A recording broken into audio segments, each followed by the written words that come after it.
So this is mindfulness, and it's sponsored by the ASU Counseling Services. And we'll be doing 2 meditations today. The first one is a sitting meditation. And so I'd invite you to sit in a comfortable position with a straighter spine, but not a rigid spine. We'd like it to be a comfortable but attentive posture, preferably sitting up away from the back of the chair. And hopefully you're at a place and at a time where you can have privacy and quiet and will not be disturbed. So as we're sitting in a dignified posture with our head balanced on the shoulders, let our arms and hands rest in a comfortable position. So this is a time to allow ourselves to switch from that normal mode of doing and moving and reacting to one of simply being, where we're noticing and letting ourselves get in touch. Just being attentive to whatever's happening inside of yourself in your own awareness in the here and now.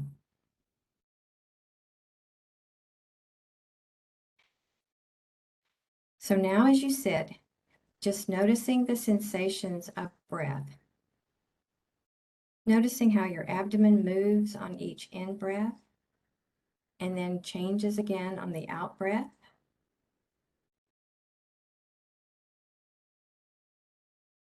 And I also want you to notice where in your body you notice the breath the most. Is it as the air flows through your nostrils, or as it passes through your chest or down into your abdomen, and you notice the muscles filling and expanding and then deflating?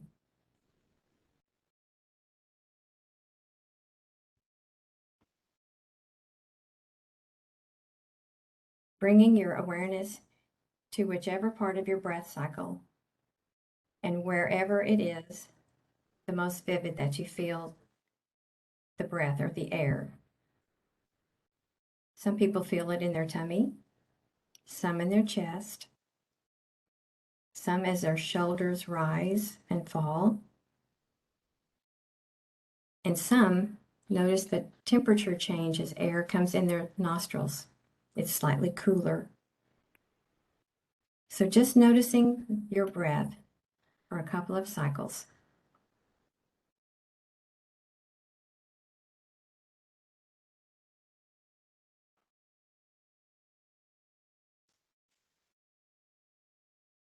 So as we're noticing the entire cycle of breath, from the movement of the air coming in and filling the lungs and extending the abdomen slightly, the moment and movement of air going out, and being aware of that pause, the stopping point, the place in between the in-breath and the out-breath, and then the out-breath and the next in-breath.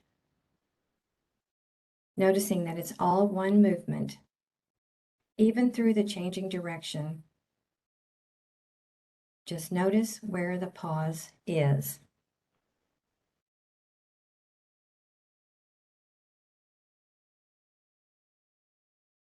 Seeing to what degree you can be aware of your whole entire breathing cycle, all the way in and all the way out, and then recognizing where the pause is, that little spot in between.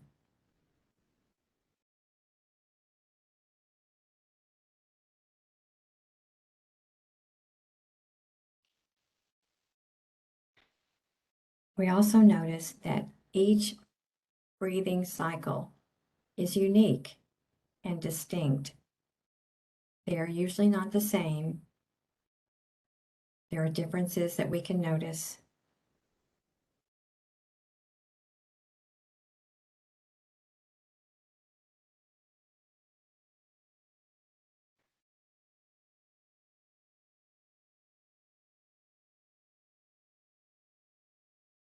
You'll notice your attention from time to time will shift away from focusing on your breath The mind may wander into fantasies or memories, thoughts of the day, worries that you might have, or things that you might need to do.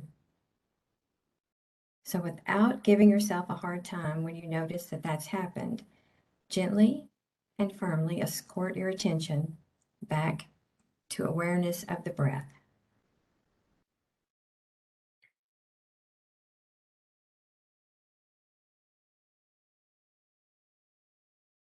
Focusing on the physical sensations of the breath as it goes in and as it goes out.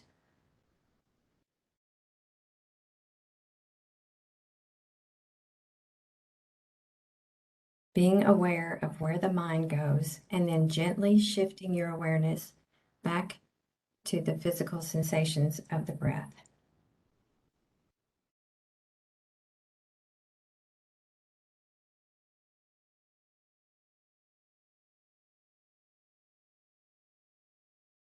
Notice the tendency to want to control your breathing.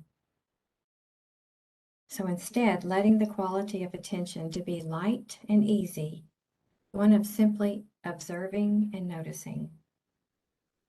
Just as if you were on a float on a gently undulating sea, where you rise up as it swells and you fall away on the trough. And then again as it lifts and falls away back into the trough. Just gently noticing. Can't control or don't control the duration of the wave or the depth of the waves or how long or how deep the trough is or how long it lasts.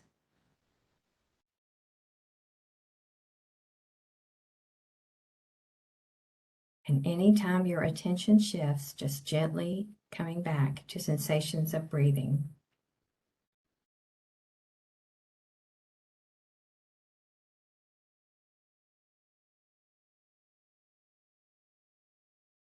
As you continue noticing the physical sensations of your breath, you may notice that there are sounds in addition to the sounds that are coming from leading this exercise.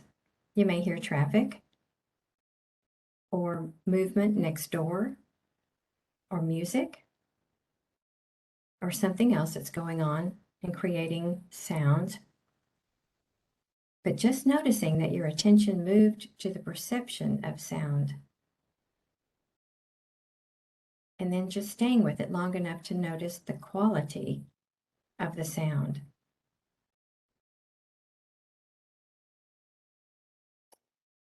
Sound is vibration, tone, volume, and intensity. And being aware of the mind to label sound as traffic or as noises or as voices or music, coming closer to the actual experience of the sound as it hits your eardrum. Qualities or pitch or rhythm or intensity.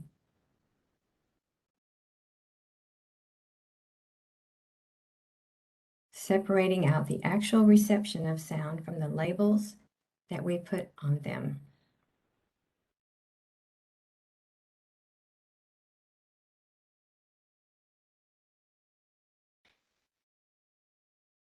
And as you're paying attention to the sound, noticing that you've gotten off to noticing the perception of sound, bring your attention back to the breath so that you can stay with the purity of the experience.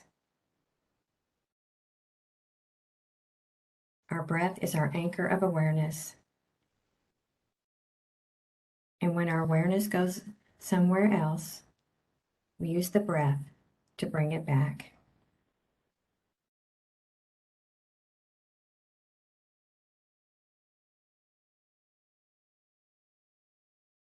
As we continue to breathe, we may notice the tendency to have an opinion about things, about liking the way things are going right now, or not liking it, finding it comfortable or uncomfortable. Noticing comfort or discomfort is also awareness. And also noticing that we often have opinion about things is also awareness. When I like something, that is my liking mind. If I don't like something, that is my critical mind. And the critical mind would rather have things to be different than they are. And wanting things to be different than they are can be noticed, which builds the capacity to notice liking or disliking. And then mindfully not to have to do anything about liking or not liking. And noticing the freedom of letting things be just as they are.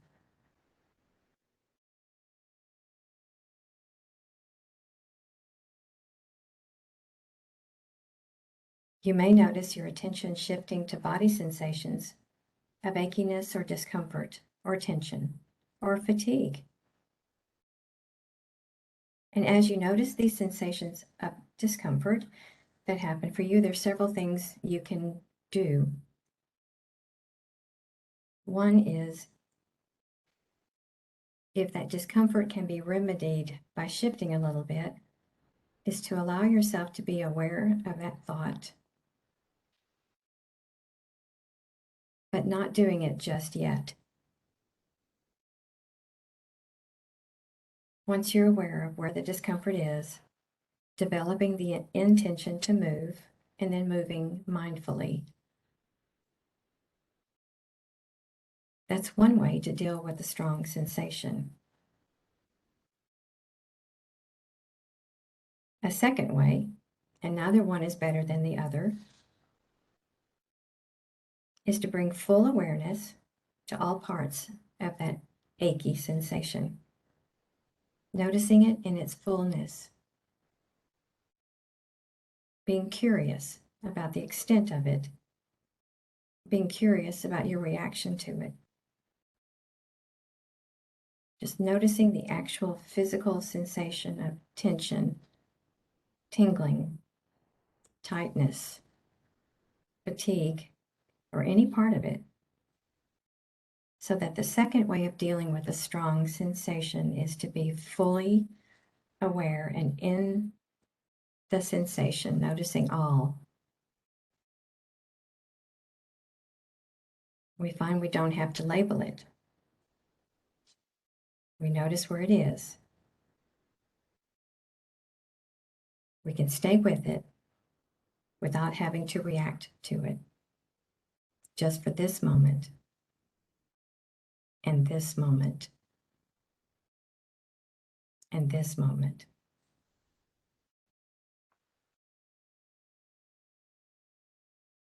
So wherever the mind goes in terms of thoughts to liking or disliking, perceptions or sensations, or hearing of sound, or feelings of peace or of sadness or frustration, of anticipation, just noticing these raw thought forms and bringing awareness to sensations, to the movement of breath. We're curious about the breath, noticing that no two breaths are exactly the same.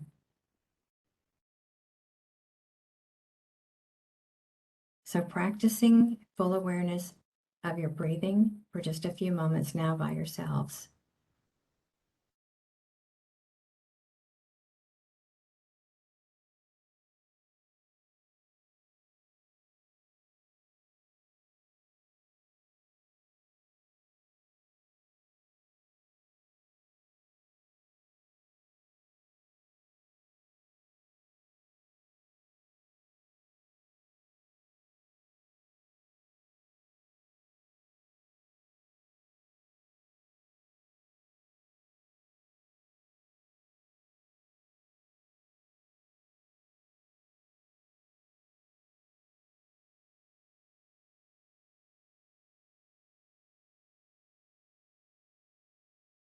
As this meditation comes to an end, You can recognize that you spent this time intentionally aware of your moment-to-moment experience, thereby nourishing and strengthening your ability to be with whatever comes your way, without judgment and with being curious,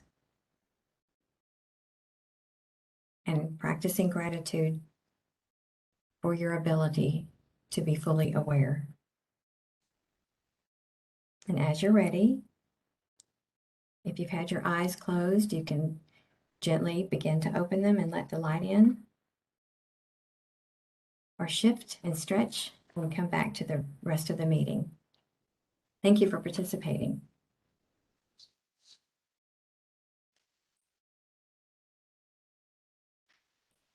Are there any comments or questions or statements that you'd like to share?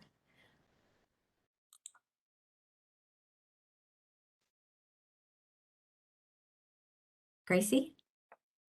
Yes, I have to congratulate you. Thank you so much for this beautiful practice. And it was so rounded and full of information. I'm just amazed all the good information that you have included. You started with mindfulness of breathing, then mindfulness of listening, then you moved to mindfulness of mind, likes and dislikes, and then you finish with body and sensation awareness. And then I love how at the end you gave that moment of solo. You gave the information, the tools, and then allowed us to practice by ourselves. I love your voice and Oh, thank how you. calm and relaxing it is. So you're a teacher. Oh, bless your heart. Yes, Thank you. beautiful. Thank you for Thank that you. feedback. I appreciate it. Very helpful. I didn't welcome Zazu, and I can't see the other name, but I'm glad you are here with us with Bob and Lawrence and Gracie. And this is Gracie's first time to be with us. We're glad she's here. Okay, Lawrence, would you like to introduce your mindfulness exercise? Looking forward to this one. All right. Well, thank you, Deborah. And hello, everyone. Gracie, Bob, Cheryl, Zazu. For my part of today's Mindfulness Monday, I'm going to be leading what's called a metta guided meditation. And this is a nice sort of second act to follow the sort of breath work and focusing work that Deborah led for us. That sort of work where we focus on ourselves, attempting to discipline ourselves in terms of our awareness of breath and where our mind travels. Also in the sort of liking and disliking that we apply to our own practice. This metta meditation practice moves us away from ourselves. But it also provides encouragement for our own sense of our own discipline or practice in calming and focusing ourselves, to diminish our hyper reactivity to ourselves, to others, to the world, to the situations we find ourselves in. And we need those encouragements. We may fear that we fear other aspects of our lives. And so this encouragement strengthens us, but it also gives us the opportunity to strengthen ourselves so that we're in a position to strengthen others or to provide encouragements to others. So I'm going to share this screen with you just so that you can see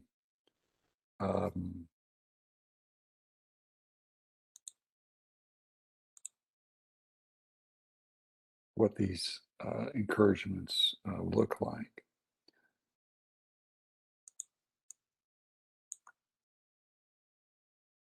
And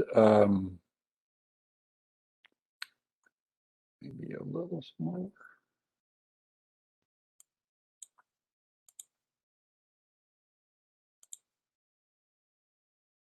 Can you read that? Is that visible to you? Okay. So these 7 encouragements here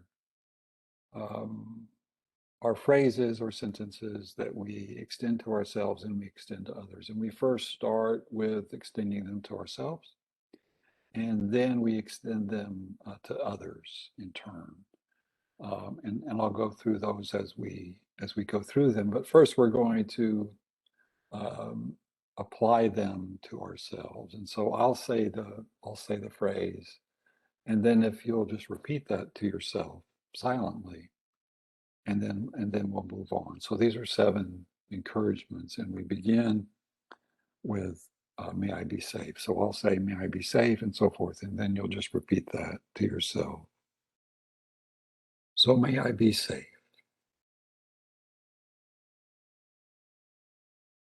And then may I be peaceful.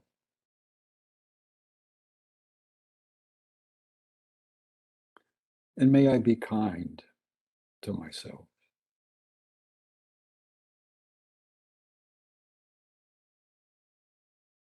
And may I be truthful with myself about who I am.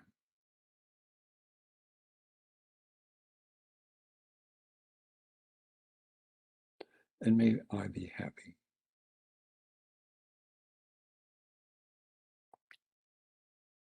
And may I be an encouraging friend to others.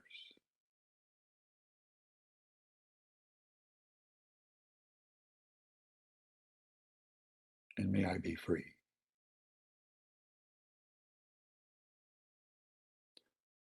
So those are the 7 encouragements that we apply to ourselves. And then we extend that encouragement to someone that you know quite well. This may be a family member, a spouse, a child, grandparent, someone in your family. Could be a close friend of yours, someone who you know quite well, a good old friend of some sort. So someone who's quite familiar to you. And then you'll repeat the phrases like this.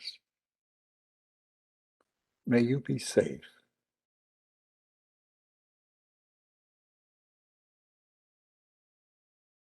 May you be peaceful.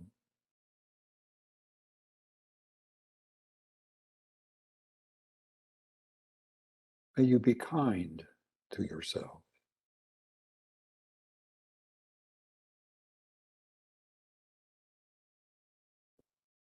May you be truthful with yourself about who you are.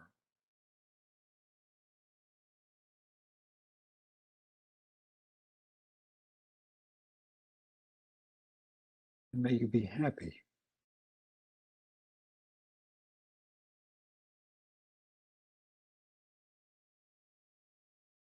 May you be an encouraging friend to others.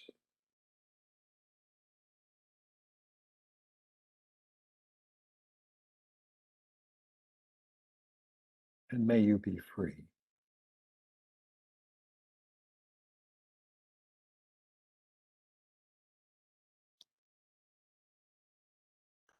The next step is that we extend this encouragement to another person that we may be less familiar with. This may be a coworker, somebody we've encountered somewhere in a store, on the street, somewhere that we've seen this person and realized that they would benefit from encouragement. So a less familiar person, but somebody that you have identified. And then we will say these phrases again. May you be safe.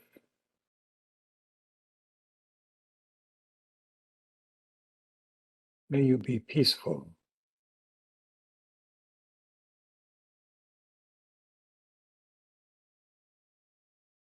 May you be kind to yourself.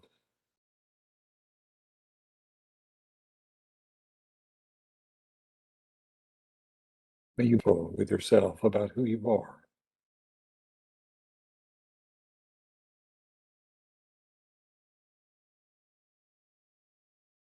May you be happy.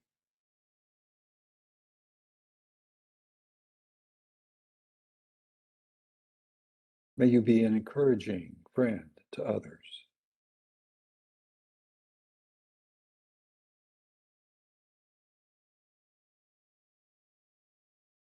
And may you be free.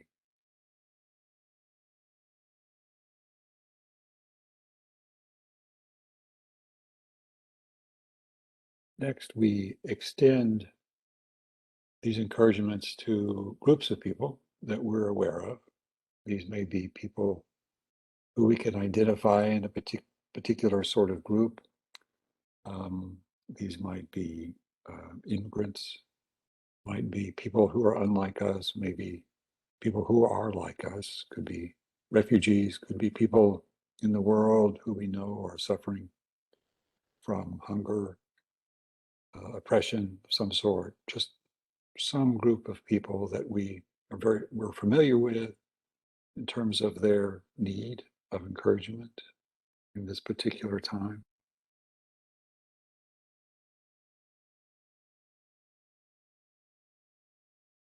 And we say these phrases. May they be safe.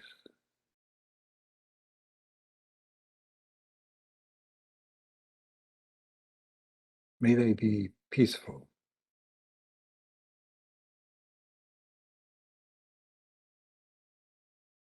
May they be kind to themselves.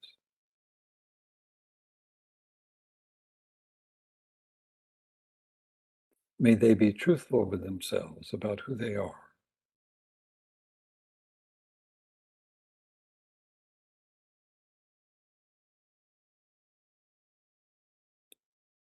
May they be happy.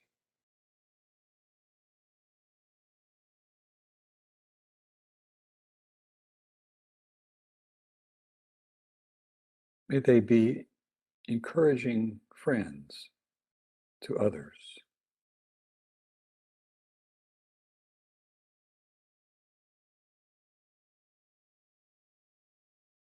And may they be free.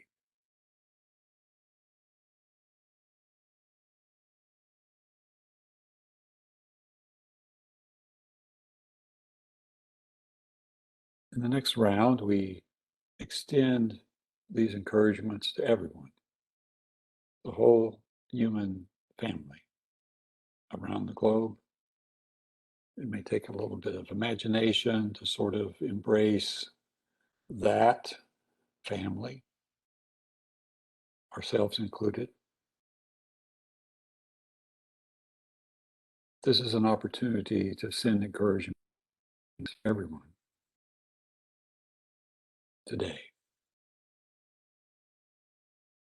And we use the word we. May we be safe.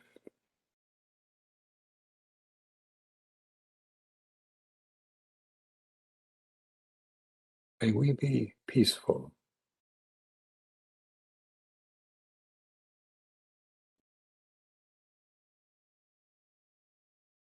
May we be kind to ourselves.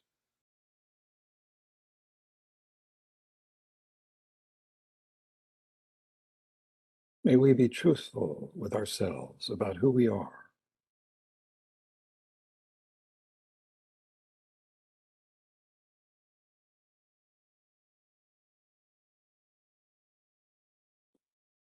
May we all be happy.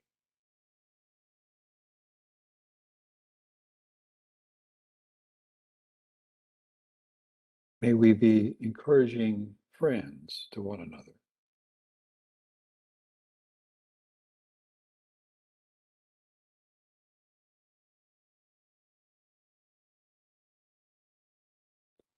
And may we all be free.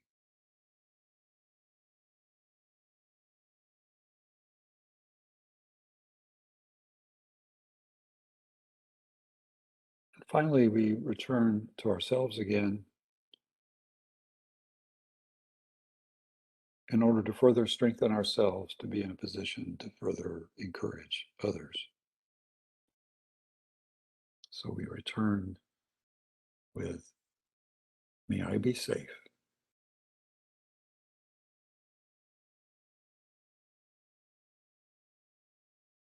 May I be peaceful.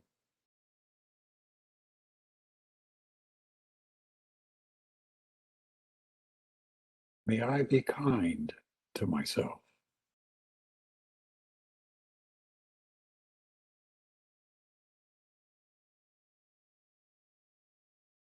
May I be as truthful as I can be with myself about who I am.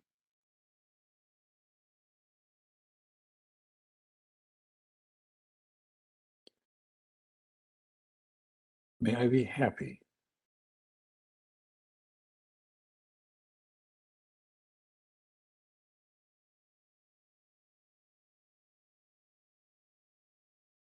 May I remember to be an encouraging friend to others.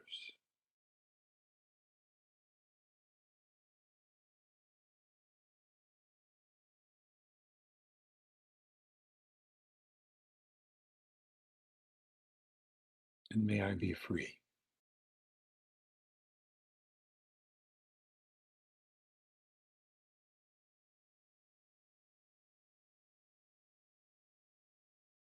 Okay, so those are 7 encouragements of the guided meditation. This is a traditional Buddhist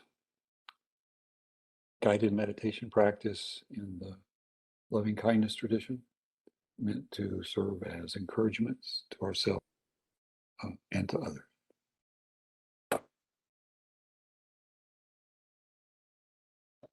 Thank you, Lawrence. That Thank was you. really, really good. I hope you're inviting comments. I had one I wanted to say. When we got to a specific group, for some reason, the Russians who are aggressing against the Ukraine came to mind. And at first I wanted to reject it and push that away, but I went ahead and stayed with it and went through those several affirmations, and it was amazing. What came to mind was with treating all of us as human beings and people of worth, they could come to the decision to lay down their aggressing weapons. If remembering that we're all people and all together, sometimes I can encourage amazing reactions that we've never considered before. And I felt like the way in was this meditation. I was shocked and amazed and pleased. And then when we got to the self, it was much deeper the second time around. And I think because I had completely focused on other people, the power of it, I think, is telling. So thank you again for sharing that. Sure. Yeah, it is through encouragement we do connect in ways that we may not have realized is possible before. And I think just in terms of your example, um, uh, I think we can also understand aggression and where it comes from and how we're not always in control Right.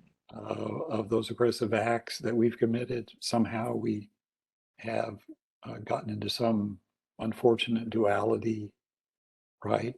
That creates this sense that that other person is less human or less worthy, whatever we do, right? In that duality, um, gone down a path that we've given up our control to others. For example, is another sort of example of how aggression happens. Um, so yeah, I think that's a great example of the power of this sort of practice. Thank you for leading that. That was really great. Thanks. Are there any other reactions that people would like to share? Gracie, you look like you've got something to say. Yes, Lawrence, that was beautiful. Thank you. Your voice also is so calming and so peaceful. Thank you so much. When I started in my meditation journey, I had a hard time sending love to myself.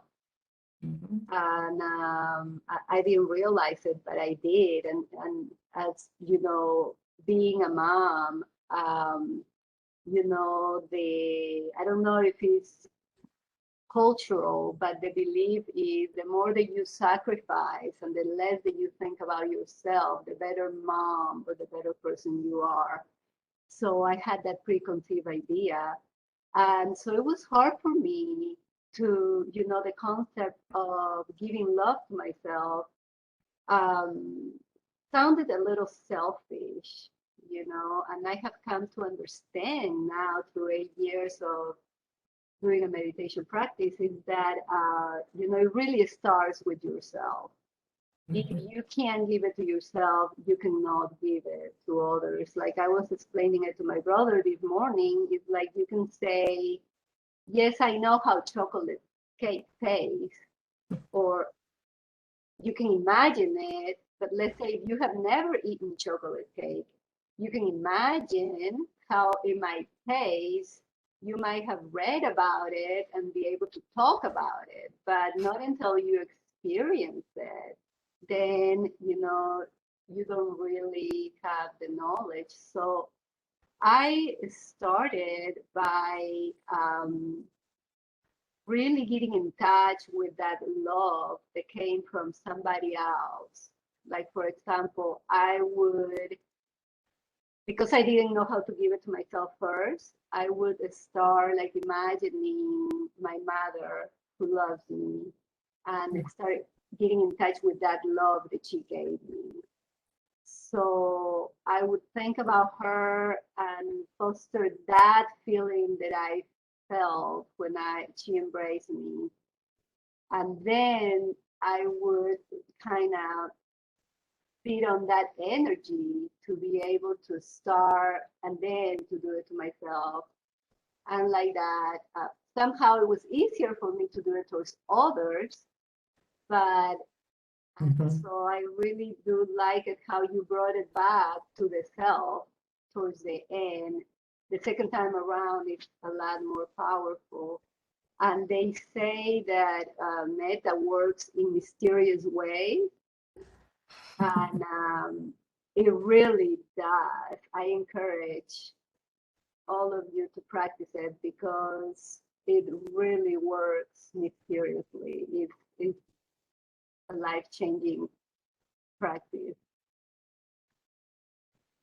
Thank you for Great. sharing that. Yeah, yeah. Love that. Love that. Very, very well said. Well, there's also, I think, a sense of a balance or equanimity that's in that practice as well.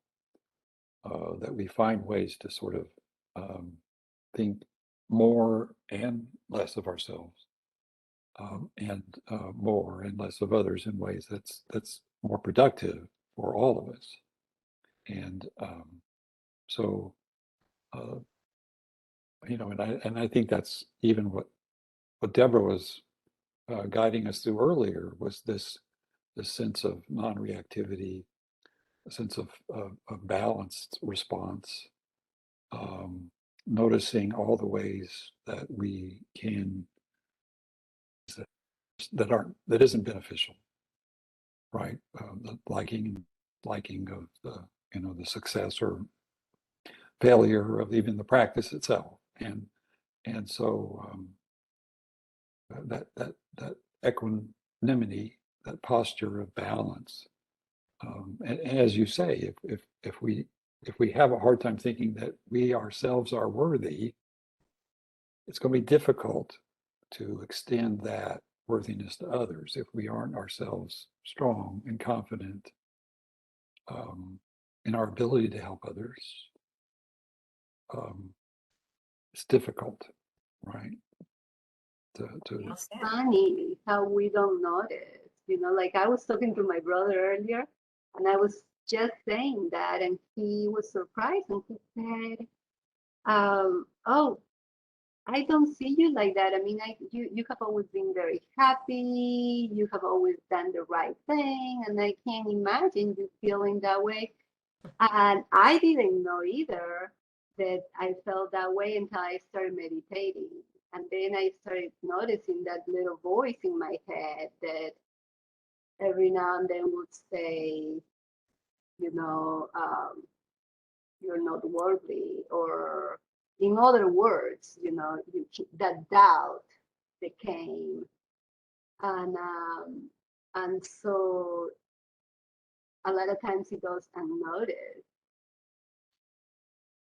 and it's very detrimental in the long term, because like the Buddha says, we are who we think, and with our thoughts, we create our world.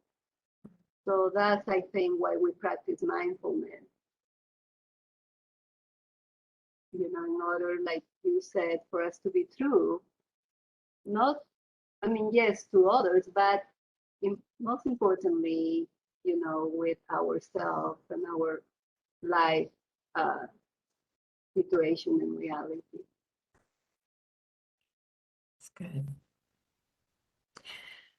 Well, thank you all for being here. This was a wonderful session.